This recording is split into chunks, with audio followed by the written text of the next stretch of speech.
রাতে কোথায় যাচ্ছে কৃষ্ণ? এখন তো সবাই ঘুমিয়ে পড়েছে।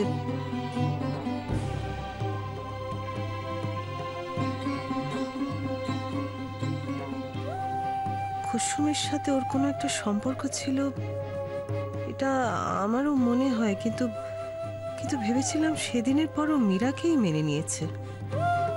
কিন্তু এভাবে লুকিয়ে ছড়িয়ে, ছি ছি ছি, না না, আমাকে সত্যিটা জানতেই হবে।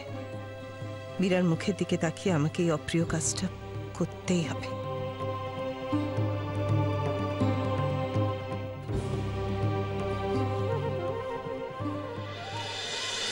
আমি এখানে এলাম কি করে?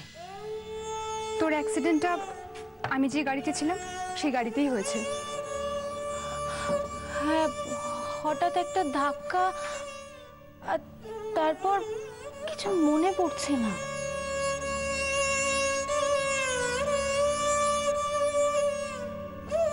আমিও খুব ঘাবড়ে গেছিলাম রে। চারিদিকে লোকজন জমে গেছিল। গাড়ি থেকে নেমে দেখি তুই। আমি খুব নার্ভাস হয়ে গেছিলাম। কি করব, কোথায় যাব, কিচ্ছু বুঝতে পারছিলাম না। তাছাড়া তোর শ্বশুর বাড়িটাও তো আমি চিনি না। তারপর তোকে এখানে নিয়ে আসি। ডক্টর দেখেছেন, ইঞ্জেকশন দিয়েছেন। এখন কেমন লাগছে বৃন্দা? সায়ন, সায়ন কোথায়? তোর হাজবেন্ড? ওর তো নাম্বার আমি জানি না, আর তোর কাছেও কিছু ছিল না যে ফোন নাম্বারটা পাবো। তাই আমি তোর হাজবেন্ডকে ইনফর্ম করতে পারিনি রে, সরি। না, আমাকে এখনই সায়নের কাছে যেতে হবে। ও খুব চিন্তা করছে। এত রাতে তুই কোথায় যাবি? কটা বাজে জানিস? এখন তুই কোথায় যাবি বলতো? আমাকে যেতে হবে, বিশ্বাস কর। সায়ন খুব চিন্তা করছে। আমি যাব। দেখ, তোর শরীরের এই অবস্থায় তোকে আমি একা ছাড়ি কি করে বলতো? আর বাচ্চাটাকে নিয়ে যে তোকে দিয়ে আসবো, ওর শরীরটাও ভালো নেই। তুই একটা কাজ কর, আজ রাতটুকু তুই এখানে থেকে যা। কাল সকালে গিয়ে আমি তোকে বাড়ি দিয়ে আসবো। তাছাড়া অনেকদিন বাদে সেই কলেজ ছাড়ার পর তোর সাথে দেখা, অনেক গল্প জমে আছে, জমি আড্ডা দেবো। তুই একটা কাজ কর, তোর হাজবেন্ডকে ফোন করে জানিয়ে দে। আমি ফোনটা নিয়ে আসছি, দাঁড়া।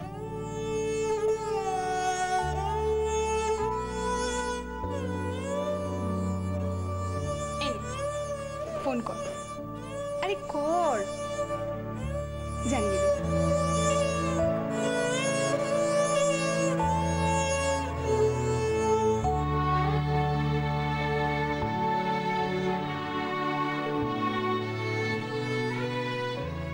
একটুখানি বসো, চল আমরা ঘুরে আসি।